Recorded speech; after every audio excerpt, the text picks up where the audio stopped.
Trick or treat, truco o trato. Una frase estupenda para tocar la puerta esta noche. Una frase estupenda para, si bien no conseguir un truco, cuando menos conseguir un trato. Nada más revelador que alguien se te presente frente a la puerta, sin anunciarse previamente, sin avisar de su llegada y, cosa muy importante, sin que se le haya invitado. Y bien, tomando todas estas cuestiones, lo que hace es un anuncio. Toca la puerta y después, truco o trato. No lo pediste, fue voluntad del otro llegar a tu puerta. Y entonces, una cuasi amenaza planteada de una manera muy particular es: hagamos un trato, o de lo contrario, ejecutaré un truco. Y ese truco no siempre es del todo ameno. Buenas noches tengan todos ustedes el día de hoy. Trick or treat, podríamos decir que es un especial de Halloween, pero también es el retorno de discusiones sobre tratos y sobre trucos que se dan en ciudades como la nuestra. ¿Qué pasa en nuestra ciudad? ¿Qué pasa en nuestra ciudad con respecto al psicoanálisis? Por ser un especial de Halloween, vengo a contarles una historia de terror que lamento mucho que es verídica. Imagínense que el lugar donde habitan, un buen día, comienza a tener un genuino interés sobre ciertas prácticas. No solo hay gente deseosa, sino que también hay gente que lo oferta, gente que ve un trato de ello.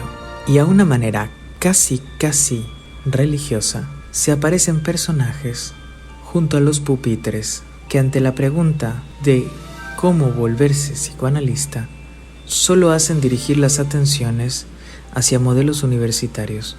¿No acaso Freud ya había contestado a esto?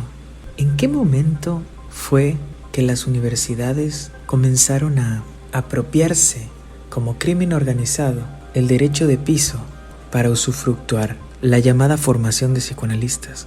¿En qué momento comenzó un discurso de posgrado a proceder y a inundar las ciudades bajo una lógica capitalista de la más clásica oferta y demanda? Tanto en Lacan en México y México en Lacan, Miller y el mundo, como en Localización del analista, la formación psicoanalítica de Freud a Lacan, Manuel Hernández pone en entredicho muchas de las formas en las que se han articulado las formaciones de analistas. Pero la parte que me parece aún más curiosa es el hecho mismo de que el modelo universitario no es un modelo de formación de analistas. No voy a parafrasear todo el libro porque hoy es el especial de Halloween y esto es una historia de terror. Entonces, les recomiendo mucho leer tanto el libro de Lacan en México, México en Lacan, Miller y el mundo, y también el libro de reciente publicación de Localización del analista, la formación psicoanalítica de Freud a Lacan, ambos escritos por Manuel Hernández. No tienen ningún desperdicio. Lo único que puedo decir para poder continuar esta pequeña historia de terror es lo siguiente. El final de análisis, aquel que permite liberarse del psicoanalista, consiste en una economía de la pérdida que se hace efectiva. El consejo típico a todos los inversionistas en una crisis global es que no vendan, pues harían efectiva su pérdida. El psicoanálisis, en ese sentido, opera con una lógica contraria al capitalismo. Apunta a hacer efectiva la pérdida. El resultado de esa operación es, a su vez, una nueva economía libidinal. Así pues, si el psicoanálisis opera siguiendo esta cita con la pérdida, con una lógica contraria al capitalismo, la pregunta es: ¿cómo es que se han llenado las ciudades con un discurso de posgrado donde se oferta de mil maneras maestrías, diplomados, especialidades y un gran etcétera, doctorados incluso, sobre psicoanálisis? ¿Qué tendría que ver la SEP y un reboe con la práctica analítica? Antes de Lacan y su escuela, no se lograba pensar todavía el modo en el que alguien se pudiese formar como psicoanalista por fuera de la IPA y sus asociaciones. Pero lo que se olvida muchas veces es que Lacan funda la Escuela Freudiana de París justamente para hacerse estos cuestionamientos sobre el modo de formación de analistas. ¿Cómo llega alguien a ocupar el lugar del analista? Y si el psicoanálisis trabaja, opera, haciendo efectiva la pérdida, la pregunta es: ¿de qué pérdida se trata? ¿Se genera una constatación de la pérdida? ¿Se hace efectiva la pérdida en los discursos de posgrados? No, No, porque es solamente una transacción. Uno puede decir, perdí tiempo, perdí dinero, pero no es cierto, puesto que la lógica capitalista nos hace pensar que eso es una inversión. Nos hace pensar que es una inversión para tener un título. Pero ¿quién podría dar el título de analista?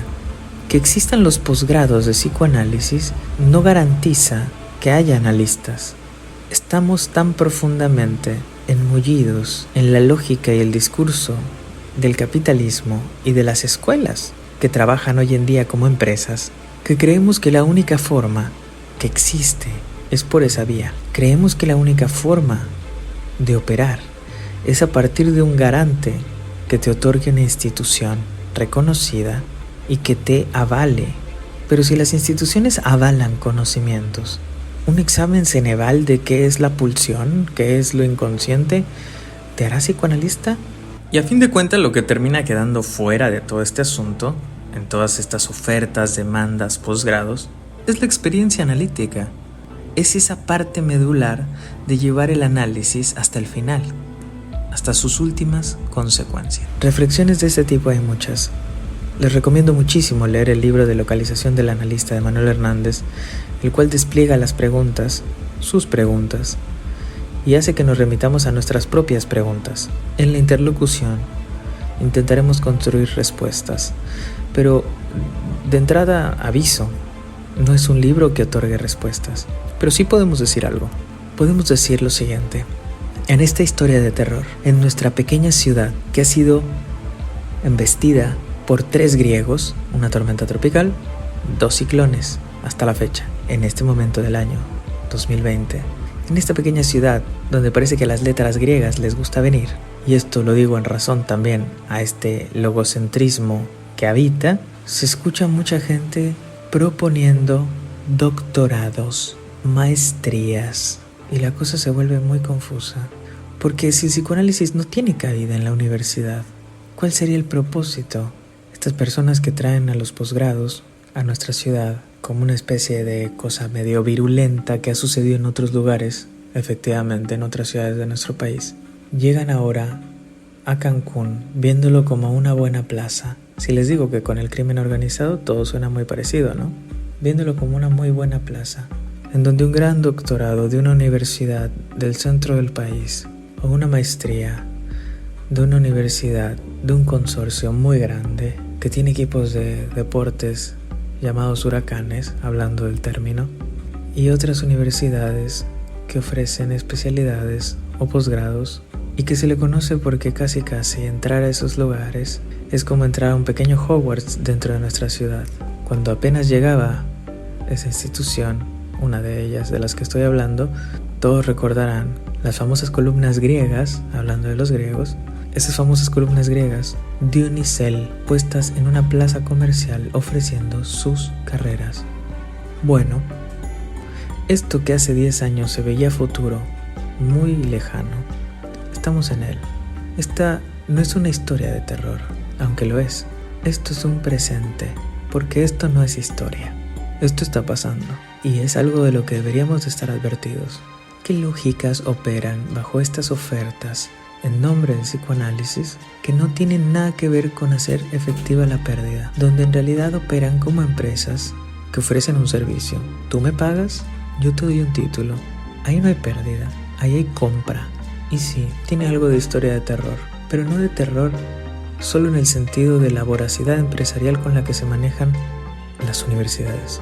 La historia de terror es justamente por el hecho de que, igual que el trick or treat, del truco o trato, dulce o travesura, como también se ha dicho, van a repartir dulces, pero también travesuras. Pero las travesuras no son travesuras cualquiera. Tiene que ver con un engaño en masa. Aunque sí, es bien cierto, hay muchos posgrados que dicen que sus posgrados no están hechos para formar analistas, es claro.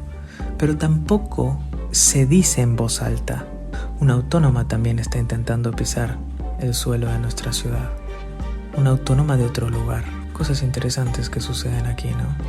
La pregunta sería, ¿cuántos van a ser los que, ilusionados por la idea, terminen embaucados en un espejismo del cual va a ser muy difícil de salir? Y entonces a veces nos ponemos a pensar si no estamos en esta película que se llamaba Saw o estos juegos, ¿no? Donde parecía que había cláusulas aquí, cláusulas allá y todo era para irremediablemente asesinar al otro. En este juego mórbido tipo Saw, ¿quiénes serán las víctimas? ¿Y quiénes serán los Jigsaw? ¿Quiénes serán aquellos que porten a estos muñecos o estas máscaras para hacer entrar en este juego tan peligroso como astuto? Pero hoy podemos divertirnos. Hoy es Halloween. Espero que hayan hecho sus calabazas. Por hoy, no se preocupen por esto.